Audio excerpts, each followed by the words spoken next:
Hello and welcome. The United Nations has forecasted that India will surpass China's population by 2023, that's next year, and reach 1.5 billion by 2030. These numbers are no different from the projections that the UN has made, the World Population Report had made earlier.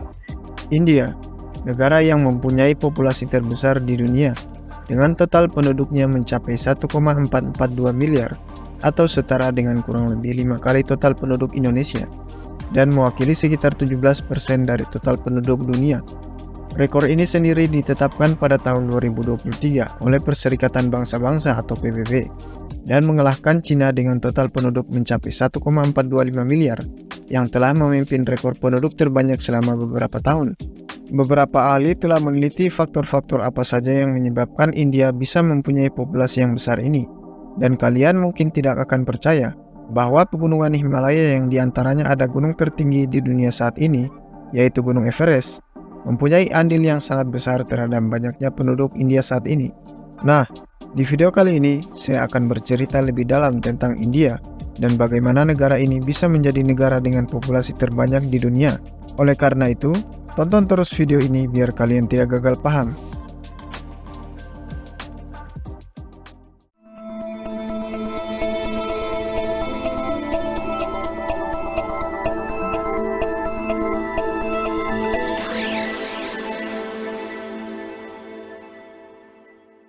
India adalah salah satu negara yang terletak di Asia Selatan. Negara ini mempunyai kondisi geografis yang cukup beragam, dari puncak Himalaya yang tertutup salju hingga dataran rendah Sungai Gangga yang subur. Keanekaragaman geografis ini telah membentuk kehidupan dan budaya masyarakat India yang unik. Selain itu, India juga menjadi tempat dengan penduduk yang paling beragam di dunia, dari agama, bahasa, budaya, dan etnis. Peradaban modern India yang kita ketahui pada zaman ini berasal dari peradaban lembah Indus yang dimulai sebelum tahun 1500 sebelum Masehi. Lembah Indus sendiri terletak sebagian besar di wilayah Pakistan yang berbatasan dengan sebelah barat daya India dan timur Afghanistan. Pada awalnya, lembah Indus dihuni oleh orang-orang nomaden yang menetap dan mendirikan pemukiman di lembah Indus ini. Mereka kemudian mulai beralih dari gaya hidup yang awalnya hanya mengeksploitasi sumber daya alam menjadi budidaya, seperti beternak dan bercocok tanam. Hal ini kemudian menjadikan lembah Indus berkembang menjadi sebuah peradaban yang maju saat itu. Zaman berganti, peradaban lembah Indus kemudian terus berkembang menjadi lebih luas lagi hingga ke daratan India yang lainnya, oleh karena didirikannya dinasti Maurya yang mempersatukan seluruh wilayah India yang terpisah. Kekuasaan kemudian berganti dari dinasti yang satu ke lainnya, hingga dinasti Mughal yang waktu itu kental akan ajaran Islam memerintah. Dinasti Mughal kemudian berkuasa selama 2 abad sampai akhirnya kerajaan Inggris mengambil alih kekuasaan di India dari tahun 1858 hingga 1947, yang dimana pada awalnya mereka hanya ingin berdagang. Akan tetapi, melalui perusahaan British East India Company, Inggris kemudian memperoleh kekuatan lebih pada politik di India saat itu. Nah, yang menarik, berdasarkan Britannica, sebuah ensiklopedia informasi asal Eropa, pada tahun 1921 atau 26 tahun sebelum kemerdekaan India, populasi penduduk di India tercatat sebesar 251 juta, dan pada tahun kemerdekaan yaitu 1947, populasi di India menjadi sebesar 340 juta atau naik rata-rata 3,42 juta jiwa per tahun. Angka ini kemudian terus bertambah hingga 1981 sudah mencapai 600 juta lebih, dan berdasarkan sensus tahun 2001, populasi di India sudah mencapai 1 miliar. Puncaknya, pada tahun 2023, India ditetapkan sebagai negara dengan populasi penduduk terbanyak di dunia dengan total 1,442 miliar penduduk, di mana sebelumnya rekor ini dipegang oleh Cina yang saat ini penduduknya kurang lebih 1,425 miliar. Fenomena ini tentunya telah lama menjadi perhatian banyak orang di dunia, khususnya para ahli yang mempelajari tentang kependudukan. Belum ada jawaban pasti dari penyebab banyaknya penduduk India ini, semenjak begitu kompleks ataupun sedikitnya literatur sejarah yang ada. Namun, faktor utama yang paling memungkinkan adalah pada sektor agrikultur dan juga luas wilayah India. Logika sederhananya adalah makin banyak persediaan makanan dan lahan, maka pertumbuhan penduduk juga akan ikut naik. Karena fakta di lapangan menunjukkan bahwa negara-negara paling banyak penduduknya otomatis mempunyai lahan pertanian yang relatif luas juga. Having lots of fertile land and good access to fresh water makes it possible to grow lots of food, which in turn makes it possible to nourish a lot of people.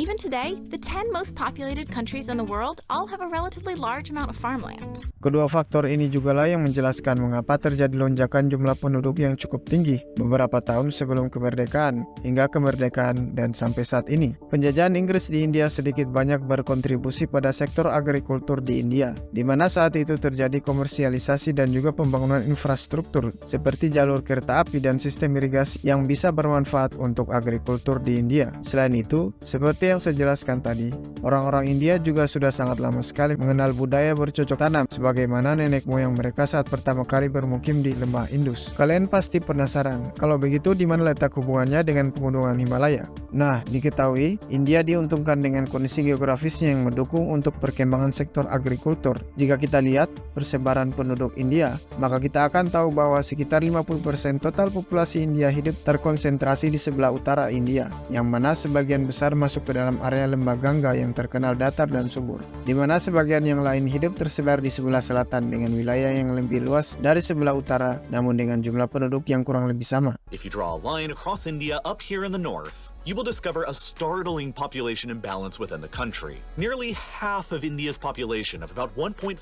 billion people live to the north of this line, across just a relative sliver of the country's total area, while the other half, of course, live beneath it across the majority of India's landmass. Lembah Gangga sendiri merupakan dataran yang cukup besar, bahkan lebih besar dari Perancis. Lembah Gangga bisa subur sederhananya diakibatkan oleh kondisi iklimnya yang relatif hangat dan basah dibandingkan wilayah lainnya di India. Jadi, saat angin kutub yang dingin dan kering berhembus dari utara ke selatan melalui Asia Tengah, angin ini kemudian terhalangi oleh pegunungan Himalaya. Ini sebabnya wilayah Asia Tengah dan sekitarnya lebih kering dan dingin dibandingkan dengan lembah Gangga. Bahkan sebagian menjadi gurun, contohnya seperti gurun Gobi.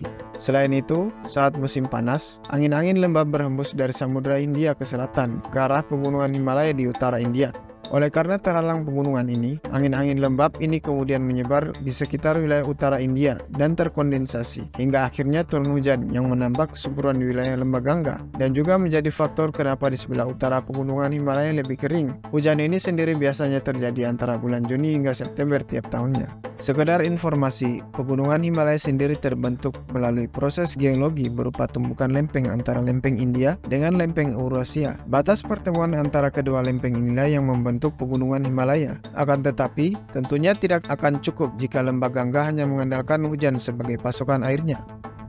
Faktor terbesar lainnya sebenarnya lagi-lagi adalah pegunungan Himalaya. Pegunungan Himalaya diketahui menyimpan hujan dalam jumlah yang sangat besar dalam bentuk gletser, atau sebuah bongkahan atau endapan es yang besar dan tebal yang terbentuk di atas permukaan tanah, yang mana menjadi pasokan air utama ketika hujan selesai. Ketika gletser ini mencair, air kemudian mengalir mengikuti jalur sungai yang sudah ada. Air yang mengalir dari gletser ini sendiri kaya akan nutrisi bagi tanaman, yang membuat lembah Gangga dan wilayah di sekitar utara India bisa sangat subur. Kondisi ini kemudian dimanfaatkan dengan baik oleh warga lokal untuk bercocok tanam dan juga berternak, yang akhirnya terdapat pasokan makanan yang melimpah yang kemudian berkontribusi pada pertumbuhan penduduk di India. Selain faktor agrikultur dan ketersediaan lahan, budaya di India juga ikut mendukung akan lonjakan penduduk ini, di mana orang-orang India percaya dengan banyak anak maka akan banyak manfaat juga yang nantinya dapat diperoleh. Contohnya seperti yang sering kita dengar di Indonesia, yaitu banyak anak banyak rezeki. Sayangnya, pertumbuhan tidak selalu membawa dampak positif, khususnya pertumbuhan penduduk. Penduduk yang sangat banyak membawa masalah yang serius di India. Di antaranya adalah potensi pengangguran yang sangat tinggi akibat dari ketidakseimbangan pasokan dan kebutuhan tenaga kerja yang sesuai,